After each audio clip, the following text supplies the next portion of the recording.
주님의 은혜 가운데 한 주간 잘 지내셨습니까? 이번 주는 교회력으로 또 대강절 3주에 해당이 됩니다. 주님께서 이제 성탄하시는 그 날이 며칠 남지 않았는데 우리가 함께 고대하고 기다리면서 정말로 우리들 삶 속에 예수님이 정말 찾아오시고 간섭하시는 그런 복된 인생이 될 수 있도록 여러분들이 계속해서 기도하시면서 이 절기를 보내셨으면 좋겠습니다. 한 아기가 잉태될 때의 기쁨은 참으로 이루 말할 수가 없습니다. 저희도 저희 집 아이들 둘을 저희 집사람이 잉태할 때 그때의 그 경이로움과 신비로움은 아직도 잊혀지지가 않습니다. 아이가 잉태되고 태어나는 일은 참으로 경이롭고 신비로운 일이 아닐 수 없습니다. 전혀 전에는 알 수 없었던 존재, 전에는 예상할 수도 없었던 존재가 우리들 가운데 모습을 드러내는 것은 정말로 신비로운 일입니다. 그래서 이 생명의 탄생을 기다리는 부모님들은 이 아이의 잉태, 아이가 태어나는 것을 준비하고 기다립니다. 막 임신한 부모님들은 아기가 아직 세상 밖으로 나오지 않은 상태임에도 불구하고 태명을 지어주기도 하고 태교를 해주기도 합니다. 뱃속에 있는 아기가 건강한 정신으로 잘 태어날 수 있도록 태교를 하기도 합니다. 세상 밖으로 나오게 될 이 10개월 동안 아기가 세상에 나오자마자 입을 옷들, 기저귀, 입을 손수건 등을 정성껏 준비하기도 합니다. 그래서 이 출산의 과정이라고 하는 것은 산모에게 고통스럽고 또 괴로운 순간이지만 세상에 나온 이 아기와의 만남은 세상에서 가장 큰 고통이라고 하는 정말 큰 산고를 씻어버리는 기쁨과 행복을 가져다 주는 것이 바로 이 잉태됐을 때 산모가 겪는 기쁨입니다. 이 만남이라고 하는 것은 10개월간의 기다림 속에서 그토록 바라였던 만남이었고 전에 존재하지 않았던 나의 아들, 나의 딸, 있는 것 존재만으로서 우리에게 주는 그 기쁨을 우리가 누리게 됩니다. 바로 이스라엘 백성들에게도 한 아기에 대한 기다림이 있었습니다. 이 세상에 다시 오실 메시아로서 오실 아기를 간절히 고대하고 기다렸습니다. 아기가 잉태되고 나서야 10개월이라는 시간을 기다리지만 이 아기는 아주 오래전부터 예언되었던 아기였습니다. 창세기가 시작되어지고 아담과 하와가 하나님께 지음을 받고 에덴 동산에서 살았지만 죄라는 것이 인류 속에 죄를 저지르면서 죄를 저지르면서 죄의 문제를 해결하기 위한 근본적인 방법이 필요했고 그래서 하나님께서는 메시아에 대한 예언을 그때부터 계속해서 해오셨습니다. 세상에 오실 특별한 아기, 이 아기의 탄생은 정말 아주 오래전부터 예고되었던 일이었습니다. 시간이 지나면서 계속해서 예언자들의 예언은 이 메시아가 오실 것에 대한 것을 분명히 확실하게 만드는 그런 계시로서 계속해서 이스라엘 백성들에게 알려줬습니다. 세상에 많은 위인들과 또 한 종교에서 신으로 추앙받고 있는 그런 많은 사람들이 있지만 태어나기 오래전부터 태어날 것이 예언되거나 예고된 경우는 거의 없습니다. 한 위대한 인물이 신과 같이 추앙되어졌던 인물들이 태어나서 그러한 훌륭한 삶을 살았기 때문에 나중에 후손들이 그 사람의 모습을 보고 성인으로 인정을 하거나 위인으로 인정을 하지만 예수님처럼 아기로 오신 예수님처럼 아주 오래전부터 창세 이후로 계속해서 메시아로 오실 것이라고 하는 예언이 계시된 사람은 아무도 없었습니다. 오늘 이사야 9장의 말씀도 이 땅 가운데 오실 특별한 아기, 메시아에 대한 예언의 내용을 담고 있습니다. 그런데 오랫동안 기다려온 메시아에 대한 이 예언이 이사야를 통해서 전해진 때는 사실 이스라엘 백성들이 평온하고 평화가 가득한 때가 아니었습니다. 고통받고 신음하고 소망을 전혀 찾아볼 수 없는 그런 때에 이사야가 메시아에 대한 아기로 오실 메시아에 대한 예언을 하고 있는 것이었습니다. 아수르에 의해서 나라가 침략당하고 동족이 정말 많은 죽임을 당하고 포로로 끌려가고 자신들이 하나님께 예배드리던 그 성전도 완전히 무너져 버렸고 갈 길 몰라 방황하던 때가 바로 이때였습니다. 침략당하기 이전에도 아수르라는 나라의 침략을 받기 전에도 이스라엘은 영적으로 타락했고 또 부정과 불의가 팽배하던 때였습니다. 온 세상에 어둠이 짙게 깔린 암흑과 같은 시대가 바로 이사야 선지자가 아기 메시아에 대한 예언을 했던 때였습니다. 그럴 때 이사야 선지자는 오래전부터 예언되었던 이야기였지만 다시금 오실 메시아 한 아기에 대한 예언을 하면서 소망의 메시지를 전하고 있습니다. 오늘 본문 말씀에서 이렇게 말하고 있습니다. 이사야 선지자는 9절 말씀에 전에 고통받던 자들에게는 흑암이 없으리로다 이렇게 말씀하고 있습니다. 이 말은 전에 전쟁으로 인해서 나라를 잃은 슬픔, 신앙을 전혀 챙길 수 없는 성전도 무너져버리고 성전도 빼앗기고 신앙을 잃어버린 허무함과 절망으로 또 때로는 육신적인 배고픔과 질병으로 고통받았던 자들에게 이제는 다시 그러한 고통이 없고 어둠이 사라질 것이다라고 하는 희망의 메시지였습니다. 이 희망의 메시지는 사실 이스라엘 백성들이 듣기에는 전혀 가능성이 없어 보이는 그런 메시지였을 수도 있었습니다. 왜냐하면 이스라엘 백성들의 이 상황은 전혀 어떤 희망도 찾아볼 수 없을 만큼 절망적인 그런 때였기 때문이었습니다. 이사야 선지자는 이 희망의 메시지를 던지면서 아주 구체적인 이야기를 합니다. 9장 1절의 말씀을 좀 더 보시면 옛적에는 여호와께서 수불론 땅과 납달리 땅이 멸시를 당하게 하셨더니 후에는 해변길과 요단 저쪽 이방의 갈릴리를 영화롭게 하셨느니라 이렇게 되어 있습니다. 스불론 땅과 납달리 땅, 갈릴리 땅이 영화롭게 영광스럽게 될 것이라고 말씀을 하고 있습니다.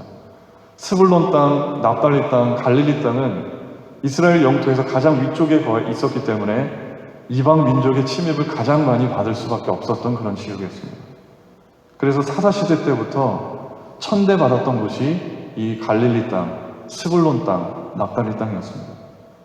근데 이 핍박받고 멸시받고 천대받았던 이 갈릴리 땅, 이 땅을 영화롭게 하실 것이라고 선지자가 말씀하고 있는 것입니다.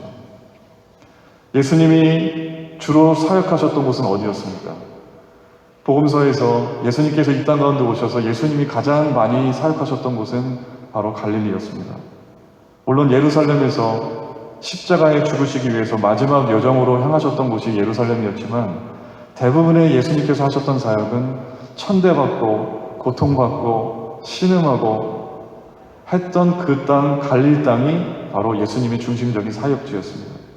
그곳에서 예수님은 정말 힘들고 아픈 병자들, 왕따 당하던 사람들, 종교 지도자들조차도 거들떠보지 않았던 많은 아픈 사람들의 병을 고쳐주셨습니다. 귀신 들은 사람들을 내어 쫓으셨고 영혼을 구원케 하는 전혀 들을 수 없었던 영혼의 양식이 되는 말씀을 전하셨습니다. 갈릴리 이 땅은 지금에 이르러서 여러 성지순례를 하는 많은 사람들이 있을 만큼 아주 영광스러운 그런 장소가 된 것이 바로 갈릴리 땅입니다. 어두움이 가득한 고통과 처절한 신음만이 울리는 그곳에 예수님께서 빛으로 오셨고 사망밖에 예상할 수밖에 없었던 사람들에게 어둠을 걷어내고 절망이 아니라 소망, 슬픔이 아니라 기쁨과 즐거움에 거하게 하실 것이라고 하는 그런 말씀을 이사야 선지자가 이스라엘 백성들에게 전하고 있는 것입니다. 이 주님께서 오셨을 때의 즐거움, 기쁨을 본문 3절을 보면 이사야 선지자는 추수하는 즐거움과 전쟁에서 승리했을 때 얻게 되는 전리품을 얻는 즐거움에 비유했습니다. 지금은 농사를 짓는 사람이 아주 소수에 불과하고 우리는 직접 농사를 짓지 않는 경우가 많습니다. 전쟁이 이때만큼 또 잦지 않습니다. 물론 지금에서는 전쟁이 한번 터지면 대규모로 터지고 많은 사람들이 죽지만 예전보다는 아주 국지적인 아주 잦은 전쟁은 이때만큼은 있지 않습니다. 그래서 우리가 이 즐거움이, 농사를 추수하는 즐거움이, 전쟁에 승리했을 때의 즐거움을 우리가 금방 추측하기가 어렵습니다. 그러나 이 즐거움이라고 하는 것은 세상에서 얻을 수 없는, 이 당시 사람들에게는 세상에서 얻을 수 있는 가장 큰 즐거움 중에 하나였습니다.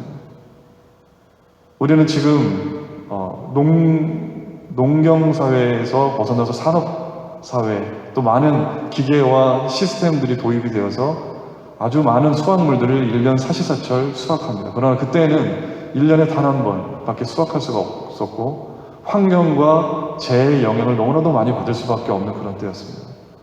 그러니까 1년에 단 한 번 있는 수확, 그 수확한 걸 가지고 1년을 먹게 된다. 그리고 그 추수한 것이 너무나도 풍작으로 이루어진다고 한다면 그 기쁨이 얼마나 사람들에게 컸겠습니까? 전쟁에 나가면 죽을 수도 있잖아요. 근데 전쟁에 살아남아서 생명을 유지하고 전쟁에서 얻은 수많은 예상치 못했던 전리품을 얻게 된다. 그것은 이 당시 사람들에게는 정말로 큰 기쁨이었습니다. 근데 그러한 기쁨이 세상에서 있을 수 있는, 세상을 오히려 뛰어넘는 놀라운 기쁨이 예수님이 정말 찾아오신 곳에, 예수님이 찾아오신 인생에 그러한 기쁨이 있고 즐거움이 있었다는 것입니다. 이 즐거움의 연원을 이사야는 4절과 5절에서 이렇게 설명합니다. 4절과 5절 말씀에 이는 그들이 무겁게 맨 멍에와 그들의 어깨의 채찍과 그 압제자의 막대기를 주께서 꺾으시되 미디안의 날과 같이 하셨음이니이다. 어지러이 쌓이는 군인들의 신과 피 묻은 겉옷이 불에 석같이 살라지리. 이렇게 표현하고 있습니다. 무겁게 맨 멍에와 그들의 어깨의 채찍과 그 압제자의 막대기를 주께서 꺾으셨기 때문에 즐겁고 기쁘다라는 것입니다. 무겁게 맨 멍에라고 하는 것은 이스라엘 백성들이 이방 민족의 침략과 패배로 인해서 자유를 잃고 노예로 살아가게 되는 그런 속박의 상태를 말합니다. 그러니까 이 무겁게 맨 멍에에서 예수님께서 해방케 해주셨다는 거고, 또 어깨에 채찍과 막대기라고 하는 이 표현은 멍에 아래 놓인 가축을 조종하는 기구가 바로 채찍과 막대기인데, 이것은 바로 자신을 속박하고 압제했던 그 압제자의 탄압을 의미합니다. 그러니까 이러한 것들을 꺾으셨다라고 하는 것은 자유를 잃고 무언가에 속박되어서 노예로 살아가고 있는, 탄압 속에 살아가고 있는 이스라엘 백성을 예수님께서 자유롭게 하시겠다라고 하는 그러한 놀라운 예언의 말씀인 것입니다.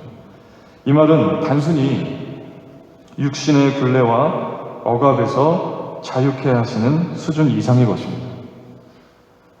죄와 사망의 권세에 사로잡혀 있는 모든 영혼들을 자유케 하시기 위해서 예수님은 이 땅 가운데 오셨고, 십자가의 죽으심으로 믿는 자들이 더 이상 죄의 종노릇하지 아니하고 하나님의 백성이요 하나님의 자녀로서 기쁨 속에 살아갈 수 있게 하셨기 때문입니다. 예수님께서 우리들에게 주시는 자유는 육체적인, 인간적인 차원의 자유가 아니라 죄와 사망에 오롯이 묶여있을 수밖에 없는 우리의 영혼을 하나님께서 그 죄와 사망의 권세에서 놓이게 하시고 하나님과의 관계가 온전히 회복되어져서 기쁘고 정말 하나님을 찬양할 수밖에 없게 만드는 놀라운 영적인 자유, 그것을 하나님께서 우리들에게 허락하신 것입니다. 이스라엘 백성이 이방 민족에게 침략을 당하고 노예로서 살아가고 있는 현실이 비극적이었지만 오히려 지금이 더 비극적인 삶일 수가 있습니다. 오히려 이 시대를 살아가는 많은 사람들이 더 참혹하게 살아가는 삶일 수가 있습니다. 지극히 평온하고 풍요로운 시대를 살고 있느라고 자부하는 이 시대의 사람들도 또 다른 모양의 멍에와 또 다른 모양의 탄압 속에서 살고 있음을 우리는 분명히 알아야 됩니다. 세상의 많은 물질과 풍요로움 속에서 우리를 주위를 감싸고 있는 다양한 편리한 도구들 속에서, 세상의 가치와 가르침 속에서 무의식적으로 세상에 주는 억압, 나를 계속해서 세상적으로 살아갈 수밖에 없게 만드는, 하나님의 뜻에 맞춰서 살아가지 않고 하나님의 말씀을 대로 살아가지 않고 그것을 거슬러서 나도 모르게 그것에 맞춰 살아가게끔 만드는 수많은 문화와 수많은 세상의 유혹들이 우리를 주위에 얼마나 가득히 있습니다. 오히려 못 사는 선교지에 가면 가난하지만 그들의 삶 속에는 단순함이 있어요. 어떻게 보면 그들 삶 속에는 가난하고 힘들게 어렵게 살지만 그들을 유혹하는, 정말로 하나님 말씀대로 살지 못하게 하는 많은 유혹들이 그들 가운데는 없는 게 더 없는 것 같아요.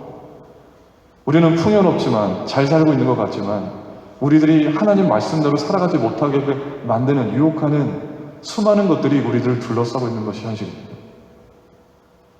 악한 사단의 세력이 주름잡고 있는 세상의 문화와 오락을 아무런 분별 없이 추구하고 맹목적으로 따라 살고 있는 것이 이 시대의 많은 사람들의 모습입니다.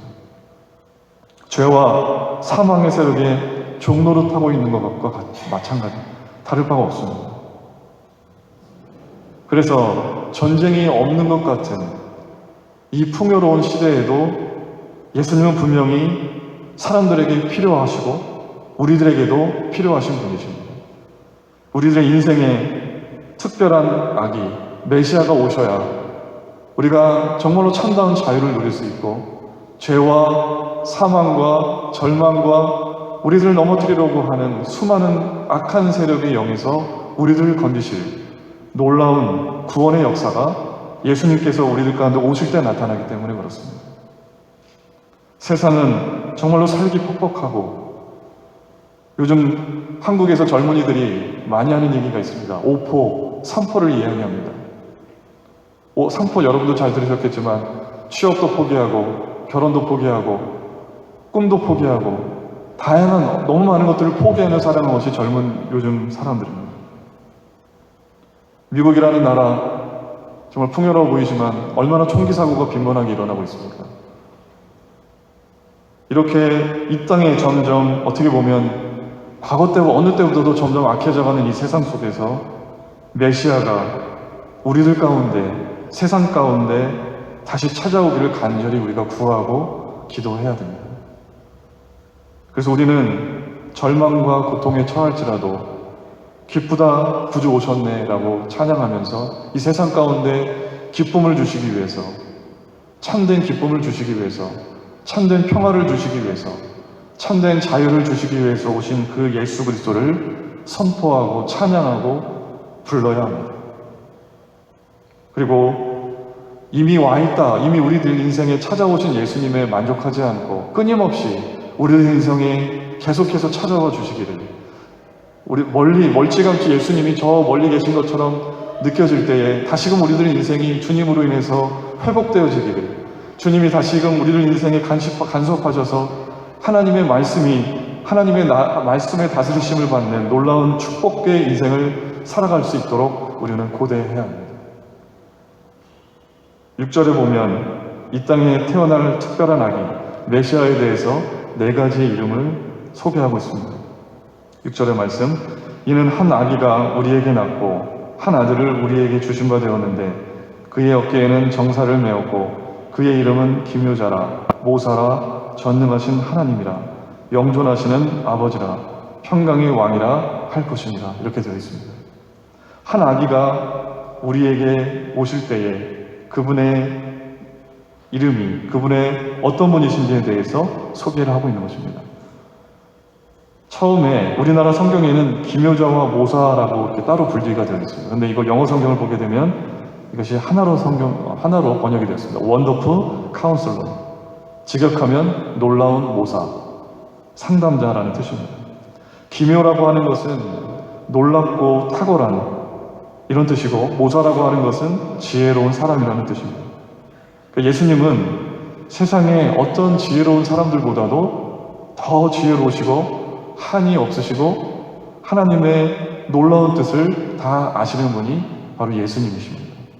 세상에 어떤 사람도 아무리 많은 학문을 쌓아도, 아무리 많이 배워도, 아무리 박사학위가 있어도 예수님만큼 하나님의 뜻을 밝히 알고 지혜로우신 분은 없습니다. 그래서 우리가 하나님의 뜻을 알기 위해서는 예수님께 가까이 나아가야 하고, 예수님이 살아가셨던 삶이 어떤 삶인지를 보면서 그 안에서 우리는 하나님의 뜻을 발견할 수 있어야 합니다. 예수님은 그래서 본인이 이렇게 고백하셨습니다. 예수님께서 나는 곧 길이요 진리요 생명이니 나로 말미암지 않고는 아버지께로 올 자가 없느니라고 말씀하셨습니다. 영어 성경에서 해석하는 것처럼 예수님은 또 탁월한 상담자이시기도 하십니다. 우리가 인생의 문제로 전문적인 상담가들에게 상담을 받습니다. 그러나 그들에게 상담을 받을 수 있는 것은 우리 인생의 아주 극히 일부분뿐입니다. 우리 인생의 모든 것을 다 상담받을 수가 없고, 상담을 통해서 아주 100% 정확한 해답을 얻을 수가 없습니다. 그러나 예수님은 우리의 인생의 갖가지 문제를 다 아시고 그 해답을 잘 아십니다.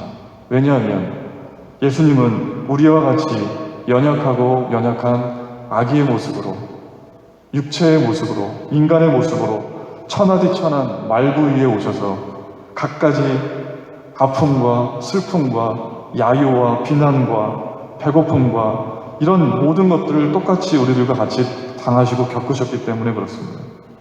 그리고 우리들의 죄악을 위해서 친히 십자가에서 죽으심으로 죄의 문제를 해결하셨습니다. 그래서 예수님에게는 우리가 인생의 문제에 예수님에게서 우리 인생의 가장 궁극적인 해답을 발견할 수가 있습니다. 인생의 문제가 있을 때마다 그래서 우리는 주님을 찾고 주님께 답을 구해야 됩니다. 여러분의 인생에 얼마나 많은 문제들이 찾아옵니까? 하나 해결된 것 같지만 그러나 또 찾아오고 우리들 힘들게 하고 또 하나 해결된 것 같으면 또 다른 문제가 우리 인생에 찾아옵니다. 그럴 때마다 여러분은 어떻게 반응하고 있습니까? 여러분은 지금 어떤 문제로 고민하고 어떤 문제로 힘들어하고 있습니까? 그럴 때 여러분은 여러분의 노력으로, 여러분의 계획과 여러분의 의지로 그런 것을 이겨나가려고 하십니까?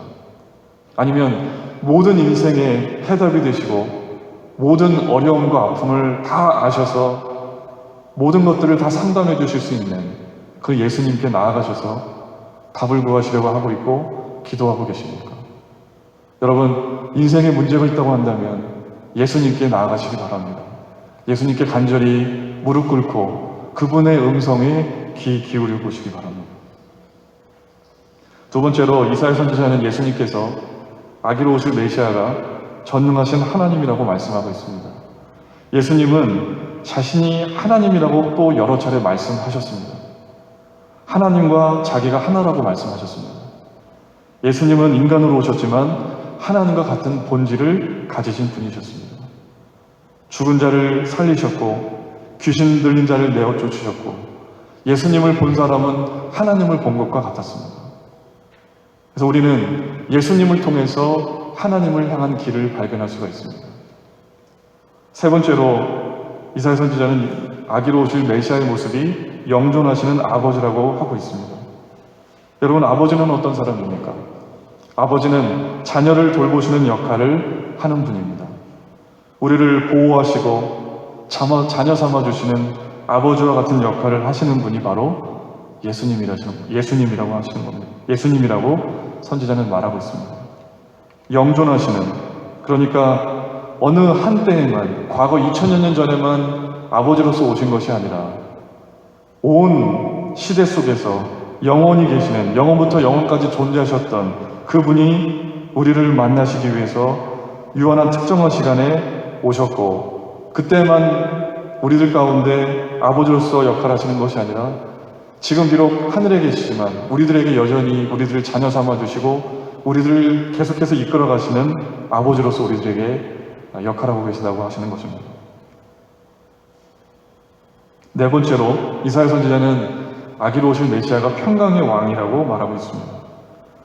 예수님께서 십자가에 죽으심으로 하나님과 사람의 관계가 회복이 되었습니다. 과거에는 이스라엘 백성들이 구약시대에는 하나님께 감히 나갈 수가 없었습니다.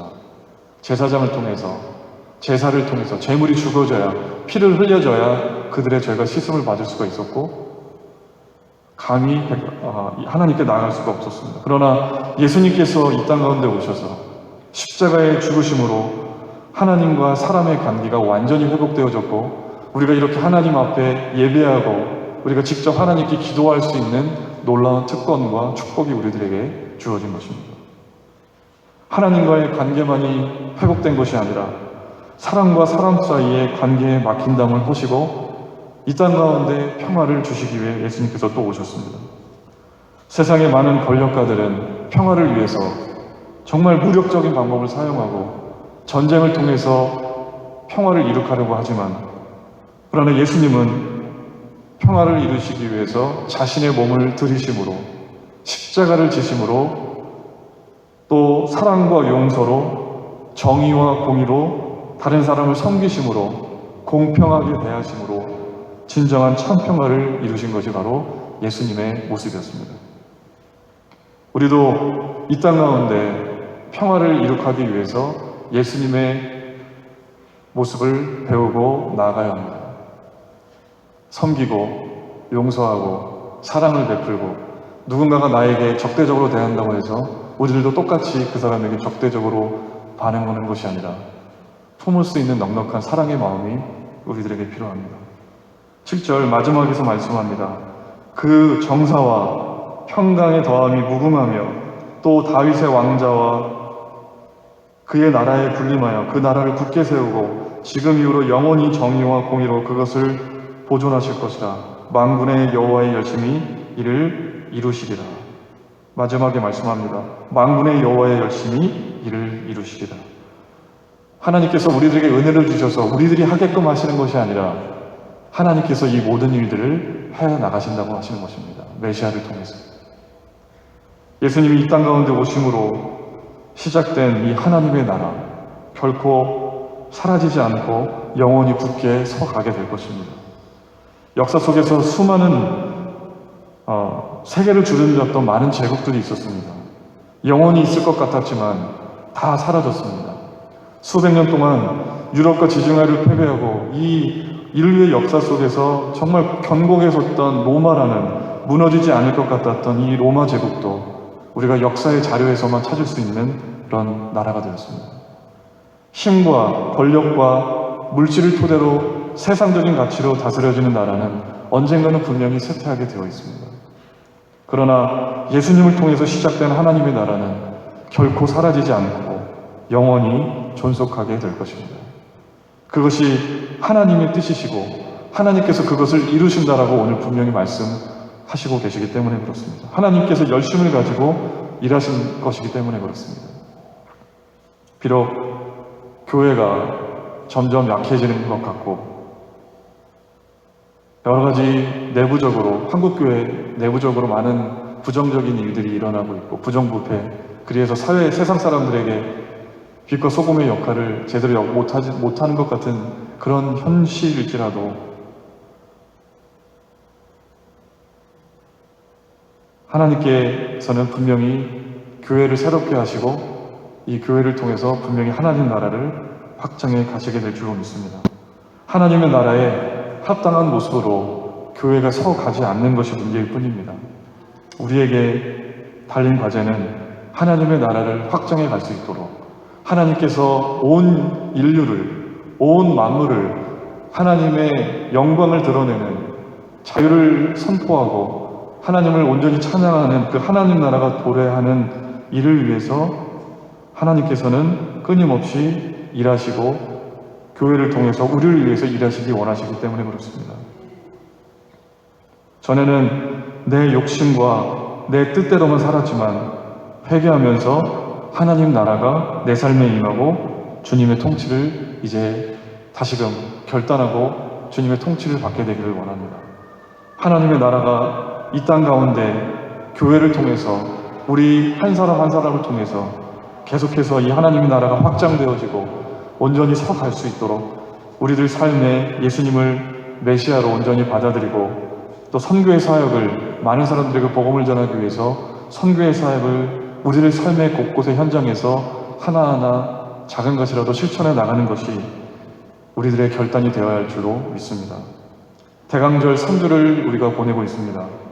이 땅 가운데 아기로 오신 메시아가 여러분의 삶 속에 정말로 찾아오셔서 여러분의 막혀 있었던, 여러분의 억눌려 있었던 정말로 하나님과의 관계가 회복되어지고 세상의 악한 것에 죄의 속박이 되었던 그 속박을 예수님이 찾아오심으로 인해서 참으로 자유케 되는, 다시금 자유케 되는 놀라운 은혜를 누리게 되기를 간절히 축원합니다.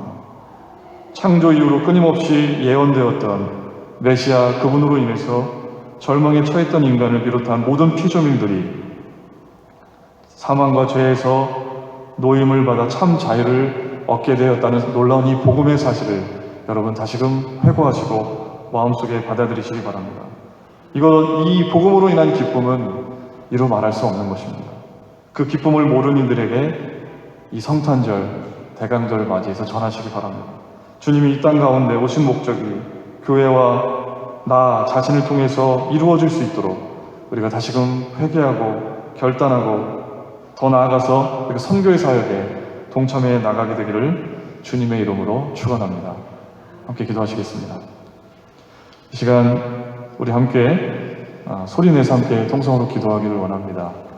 주님, 우리가 성탄절을 코앞에 두고 대강절을 보내면서 예수님 아기로 오신 그 메시아 예수님께서 정말 참으로 우리들 인생에도 다시금 성탄하시기를 원하고, 그리하여 우리가 다시금 옛사람의 모습으로 살았던 그 모습을 다시금 끊어내고 회개하고 주님 주시는 기쁨으로 참 자유 속에서, 희락 속에서 하나님과의 관계가 회복되어지고 끊임없이 복음을 전할 수 있는 사명의 사람으로 우리가 살아갈 수 있도록 인도하여 주시옵소서. 우리 오늘 함께 나눈 말씀을 생각하시면서 또 여러분의 인생에 가지신 고민과 문제들, 모든 것에 해답이 되시는 예수님, 그분께 맡겨드리고 온전한 해답을 찾게 해달라고 우리 간절히 함께 통성으로 기도하도록 하겠습니다.